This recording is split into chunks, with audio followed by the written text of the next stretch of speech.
Okay, this is Kyle again with K Debate. I'm going to get more serious now. Before I was just being random because I just moved and there was a lot of things going on, and I just wanted to inform everybody about the new things in my life.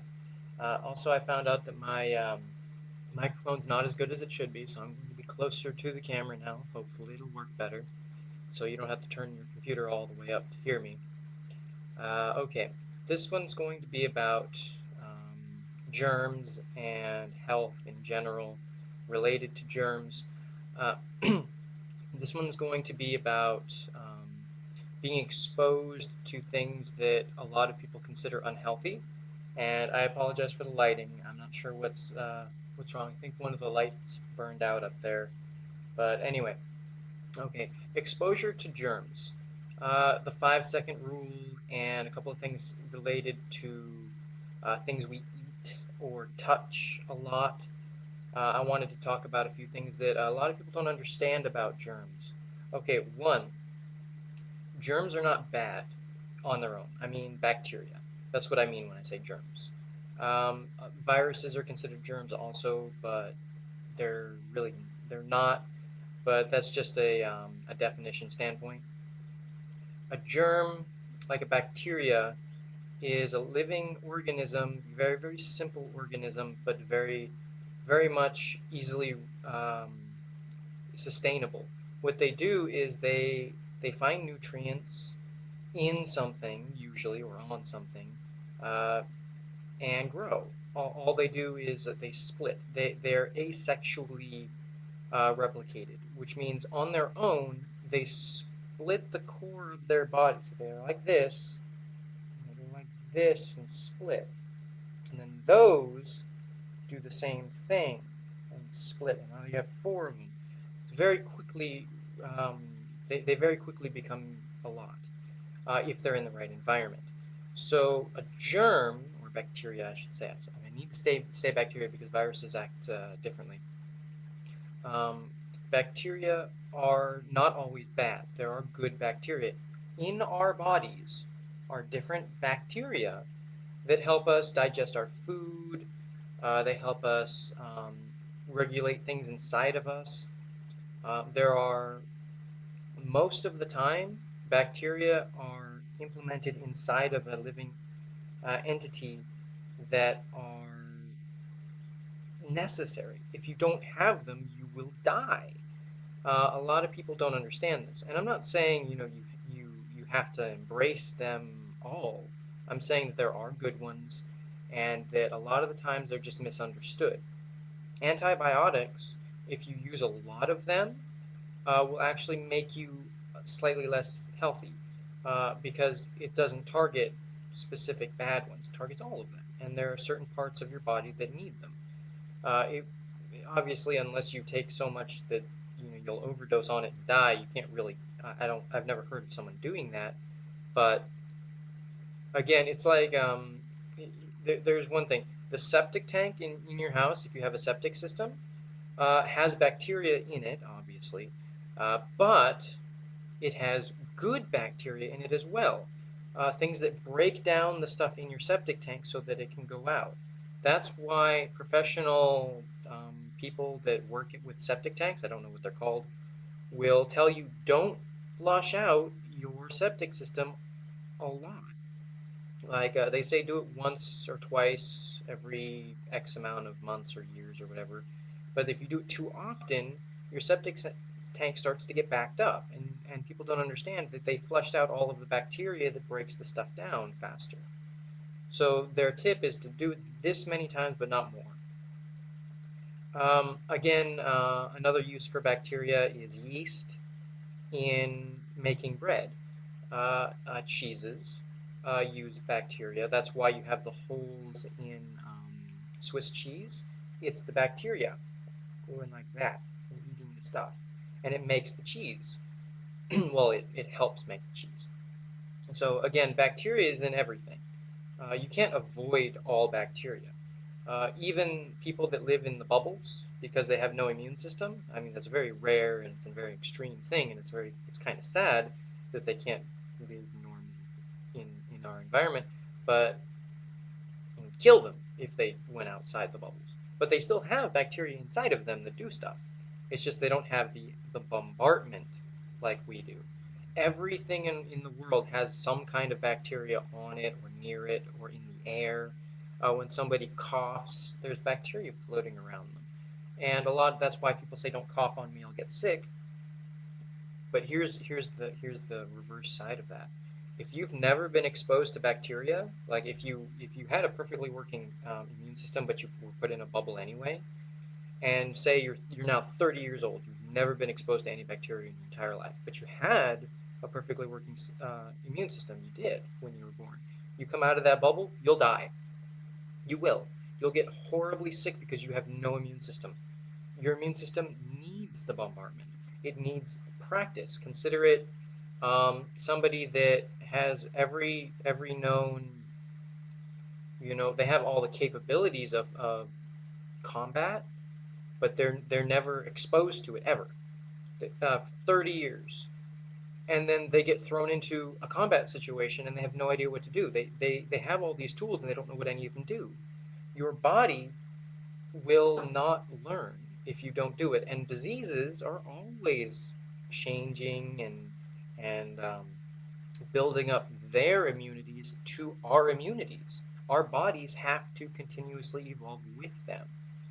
Now, if you're offended by the term evolution, I apologize, but that is the closest term I could think of. Your body will learn and adapt. And I consider that a form of evolution in the word. So I apologize if that's controversial. But so that's why I say, if you're going to avoid all bacteria, you carry antibacterial stuff in your purse or in your bag or in your pocket or whatever. You use the wipes all the time. You wash your hands 500 times a day. You're germophobic. You wear the mask and everything. That's fine. But if you ever stop doing that, your immune system will have taken a hit. It will have not adapted as much as someone who is constantly exposed to things. It's actually a joke. A janitor is probably the most likely to survive a major flu outbreak because he's lived with his arm halfway up a toilet his whole life. It's the ultimate antibiotic thing. It boosts his immune system so much because he's exposed to so many things all the time that he can fight it. His body just naturally does it, where everyone else will get sick. People that have never been exposed to certain diseases will get them. That's why we get inoculations. We're purposely giving ourselves a weak version of the virus so our body knows what it, or bacteria, so our body knows what it looks like and it can fight it. You're giving it a little training session. So that's what a bacteria is. That's how our body reacts to them. And that we culture the bacteria in chicken eggs so that it learns to live on the chicken eggs. So the bacteria learns how to live and fight or mess with a chicken, genetically. And what happens when we put it into us, it tries to fight us like it would fight a chicken. And we fight it like we would fight a disease. So we win, normally. You still get sick a little bit, unless you have a really bad immune system and it learns really quickly and changes. Because as they split like this, they change. They change. A little bit of their genetic code is different, and the ones that survive a lot will keep splitting, and so by the form of survival, it will adapt. Because you wipe out all of these, but the ones that were mutated a little bit and were kind of better suited to surviving will be splitting more. So the ones that were better at surviving will continuously multiply, or the other ones will die out. So naturally, a disease will learn to fight our immune system. But our immune system is doing the same thing. It's learning how to fight them, and it's learning what they look like and how to keep them away from the important things. And our body temperatures go up normally. That's our body doing that, unless it's a very specific disease. Our body raises our body temperature to help fight a disease, because diseases can't survive in those high temperatures. That's why boiling water is good. Now, certain diseases we will get and die from. There are certain diseases that are so dangerous that if you get them, you will get very, very, very sick. things like the plague. It's uncommon now, but it's easily spreadable if you have it. And once you get it, it's really hard for your body to naturally fight because, for one, it's never exposed to it, um, or if you were exposed to it, you die. And two is it's generally fatal. Not all diseases are fatal. I mean, a lot of them will take over you, make you miserable and whatnot. But even the lowest level immune system should be able to fight it. Um, if you have, say, AIDS is no, you have lower than, like, I think it's 50 white blood cells for every 100,000. White blood cells are what fight disease. Pus is just a whole bunch of white blood cells attacking this thing in your body, and it's usually something you can't really fight because it's already dead and it just builds up, and you have pus. But if you have very little white blood cells, the common cold is what kills you because it's everywhere. It's just naturally fought by our immune system. If you don't have an immune system, a common cold kills you. So, well, all diseases can kill you. Generally, they're so weak that because we're already bombarded by so many of them all the time that we just kind of brush them off, that they don't affect us at all. So it's avoiding all disease just means that you're not bombarded by as many and you're not getting the level of, you know, defenses. Because if you never test a defense, the simplest thing can just slip right in and hurt you. That's how I've always viewed disease. One of my friends recently, it's actually the friend that I was teaching about sleeping and about dreams and about all those other videos that I'm making because I talk to him a lot. He commented that he was becoming germophobic and he didn't know why. And I asked him what kind of things he was doing. Is he would wash his hands a lot, and I said that's fine. There's nothing wrong with that. But then he said he after using the restroom at schools and things, he would avoid touching the door. He would use his foot to flush the toilet, and somehow I don't understand how he can do this in a little box, but he uses his foot to open the other door too, the door. And I was like, wait a second, how do you do that? And then it didn't matter. But then he washed his hands anyway. So I was like, well, why are you avoiding touching the door if you're going to wash your hands anyway? Now your foot's dirty or your shoe or whatever. Because he said he used a sleeve, or that's how he said he opened the door. I was like, now it's on your sleeve. So your premise of avoiding disease is gone. There's no reason for you to do that. They stay on your sleeve now, and those doors are not clean. I told him those doors have disease on them. They have bacteria on them. You can't wash your hands after you do that, and then because the sinks are outside of the actual little room thing. It has the bathroom that has the toilet in it. So those have germs in it. You're not being wrong in assuming that there's germs on it, but by trying, first of all, you're doing it wrong, avoiding germs by wiping the germs on his sleeve, and then I got something on my nose. Um, I don't, but I was using that as an example. It's not that wasn't the deterrent. Actually, that was the exact opposite. But then I explained to him about, if you're not exposed to germs, you're actually, you're hurting yourself. So I explained, accept the risk of you might get sick from touching something, but also, wash your hands. It's not that big a deal. So don't avoid everything. Avoid the things that are obviously wrong, like you don't lick a phone. It's the go lick a payphone. You're gonna get sick. I mean, what? Because you're out in the middle of nowhere and they're never washed, and it's that it's the acceptable risk of you drop something a piece of food on your shirt. My shirt. I drop a piece of like a Cheeto or a piece of anything that's not wet. If it's something wet, it's gonna pick stuff up like crazy. But if it's like popcorn, you drop a piece of popcorn and it lands on you, so you pick it up and eat it. Because I know where I've been. Acceptable risk. I know where I've been. I don't know where like if I dropped it on the chair, and it's like in a public area, like a theater, I'm not gonna eat that, or because I don't know what's been on the chair, and things like that. So if it lands on this table that I'm on, I wash the table area if I ever, get it dirty. So I know that this table is relatively clean. And popcorn, it's not that bad. But if it were something wet, like a piece of tomato that fell out of my sandwich and it landed on the table, I'm not going to eat that.